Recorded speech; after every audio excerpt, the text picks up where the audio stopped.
कि एक्शन नहीं उनको मैं समझता हूं कि बुला के कारण बताओ नोटिस उनको जारी हुआ होगा कि आपने किस परिस्थिति में ऐसा बोला। किसी भी धर्म को मानने के लिए उसको बाध्य नहीं किया जा सकता। तो तेजस्वी जी ने इसमें हम लोगों को जो मालूम चला संज्ञान लिया था और उनको कारण बताओ नोटिस भी जारी किया है। तो इनको समझना पड़ेगा ना। आप खुद मन से बोलिए तो सब कुछ ठीक है, जाति पाति की बात तो मुख्यमंत्री ने की नहीं। नमस्कार, आप लाइव सिटीज देख रहे हैं, आपके साथ मैं हूं वसीम। देखिए, बिहार विधानसभा शीतकालीन सत्र की आज से शुरुआत हो गई और आज से ही सदन के अंदर हंगामा देखने के लिए मिला। कल से विधिवत तरीके से सदन की शुरुआत होगी। हमारे साथ कांग्रेस के कद्दावर नेता विधायक आनंद शंकर जी हैं, इनसे बात करेंगे। आज से ही स्टार्ट हो गया हंगामा, जबकि आज तो भाई कहीं ना कहीं उन तमाम मान्यों को श्रद्धांजलि अर्पित की जाती है, आज शोक सभा है। ऐसे में आज से ही जो तस्वीरें निकल कर आई, उससे तो लग रहा है कि कल से सदन में जोरदार जो हंगामा देखने के लिए मिलेगा। देखिए, ऐसी कोई बात नहीं थी। ये हम लोगों ने दिवंगत आत्माओं के लिए वो शोक सभा का आयोजन हो रहा था, उसी दौरान ये बातें आई। महबूब जी ने इन बातों को रखा, क्योंकि अनाउंस हो चुका था, इसलिए वो समय माकूल नहीं था। हाँ। लेकिन मौतें कहीं भी हो रही हों, चाहे कोई भी युद्ध हो, अगर वो निर्दोष लोग हैं, जैसे अस्पताल में ही घटना घटी फिलिस्तीन में, तो कहीं ना कहीं निर्दोष लोग मारे गए। उन लोगों के लिए शोक व्यक्त करना कोई बुरी बात तो है नहीं। अगर इजराइल में लोग मरे, उनके लिए कोई शोक व्यक्त करे तो कोई बुरी बात नहीं है भाई। ये हम लोग आदमी हैं, इंसान हैं, और इंसान को इंसान की मौत देखकर चिंता व्यक्त करनी चाहिए, और हम ही नहीं कर रहे हैं, पूरा विश्व कर रहा है।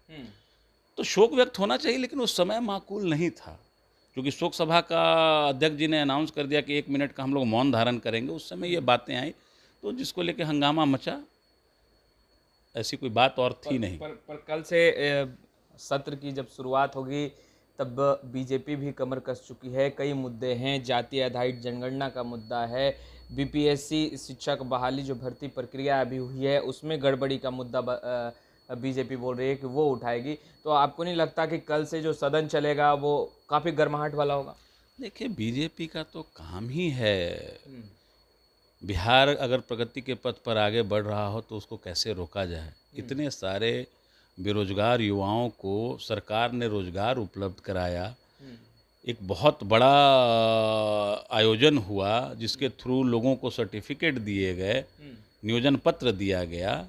तो ये उनको कहीं ना कहीं से खटक रहा है। बिहार में उनका सुपड़ा साफ होने जा रहा है, और बिहार सरकार जिस तरीके से एक्ट कर रही है, अभी फिर देखिए फॉर्म भरने का समय आ गया, फिर शिक्षकों की भर्ती होगी, बीपीएससी के थ्रू ही होनी है। तो कहीं ना कहीं ये उनके आंखों में खटक रहा है। ये खुद तो रोजगार दे नहीं पाए, ये तो लोगों को बरगलाते रहे। 2015 में याद कीजिए आप, प्रतिवर्ष 2 करोड़ नौकरियों को देने की बात की थी इन लोगों ने। कितनी नौकरियां दी, आज तक सार्वजनिक नहीं किया इन लोगों ने। व्यापम जैसा बीजेपी लूटने में लगे हुए हैं, आप लोगों की भी सम्मिलितता है, आप लोग भी एक बड़ा गिरोह है, जल्द पर्दाफाश होगा अगर जांच हो गया तो। देखिए, सबसे बड़ी दिक्कत बीजेपी की ये है कि इतनी बड़ी वॉशिंग मशीन है बीजेपी कि जिन जिन लोगों पर इन लोगों ने लांछन लगाया, अभी देखिए एक एग्जाम्पल आपके पास, ताज़ा एग्जाम्पल है महाराष्ट्र का। सरकार बनने के 2 दिन पहले नरेंद्र मोदी जी ने, मैं समझता हूँ छत्तीसगढ़ या मध्य प्रदेश में कहीं अपनी जनसभा में कहा था कि 70,000 करोड़ का घोटाला किया अजीत पवार ने। इनके ही पूर्व मुख्यमंत्री जो थे महाराष्ट्र के, उन्होंने कहा, सभा में कहा है कि अजीत पवार को चक्की पीसिंग वाला डायलॉग बोला। अब ये बताइए, वही अजीत पवार 2 दिन बाद ही, प्रधानमंत्री जी के बोलने के 2 दिन बाद ही शामिल हो जाते हैं, भाजपा के गठबंधन में आ जाते हैं, उनको उप मुख्यमंत्री बना दिया जाता है। तो ये कौन सी दोहरी नीति है? आप एक तरफ बोलते हैं लूटने वाला, लूटने वाला अगर बीजेपी में अगर शामिल हो जाता है या गठबंधन कर लेता है तो वो पाक साफ हो जाता है। एक नेता बताइए जो बीजेपी शासित प्रदेश में जिस पर ईडी और सीबीआई ने कार्रवाई की हो। ये तो दोहरा चरित्र है इन लोगों का। देखिए हेमंत विश्व शर्मा, उसके पहले उनका चिट फंड घोटाले में, वैसा ही देख लीजिए कलकत्ता में बहुत सारे ऐसे मामले आए थे और वो लोग शामिल जैसे ही बीजेपी में हो गए सारी कार्रवाई रोक दी गई और वो लोगों को क्लीन चिट भी मिल गया। गंगा स्नान करा के ये धो पोंछ के ये लोग पाक साफ बना देते हैं पर लोगों को। बीजेपी के विधायक और नेता जिस तरीके से गुस्से में, आपको लग रहा है कि सदन चल पाएगा? इनके गुस्से में रहने से बिहार का भला नहीं होने वाला। ठीक है, मैं तो समझता हूँ कि लोकतांत्रिक देश है और बिहार विधानसभा का जो ये सत्र है निश्चित रूप से बिहार को आगे ले जाने के लिए इस सत्र का आह्वान किया गया है। जनहित से जुड़े मुद्दों को उठाने के लिए इस सत्र का आह्वान किया गया है। उसमें पार्टिसिपेट करें बजाय उस सत्र को बाधित करने के। पर बीजेपी के नेता कह रहे हैं कि ये जात पात करने के लिए शीतकालीन सत्र जो है वो बुलाया गया है और जातीय आधारित जो जनगणना का रिपोर्ट आया है उसमें बहुत सारा खेल हुआ है, आंकड़ों के साथ खेल हुआ है। देखिए, अगर खेल हुआ है तो उनको बताना चाहिए, सरकार निष्पक्ष जांच करवाएगी। ये देश तो संविधान और कानून से चलता है ना। अगर आपको लग रहा है कि कहीं गड़बड़ी हुई है तो आप बकायदा उसको जांच करवाइए, उसको आप दीजिए सरकार को लिख के, सरकार जांच करवाएगी, दूध का दूध पानी का पानी करेगी। पहली चीज। दूसरी चीज, जाति की बात करते हैं, इन्हीं के खुद के प्रधानमंत्री रैलियों में बोलते फिरते थे मैं बनिया हूं, ये हूं, तो वो उस समय जात पात कहाँ जाता है इनका? ये तो इनको समझना पड़ेगा ना। आप खुद मन से बोलिए तो सब कुछ ठीक है, जाति पाति की बात तो मुख्यमंत्री ने की नहीं।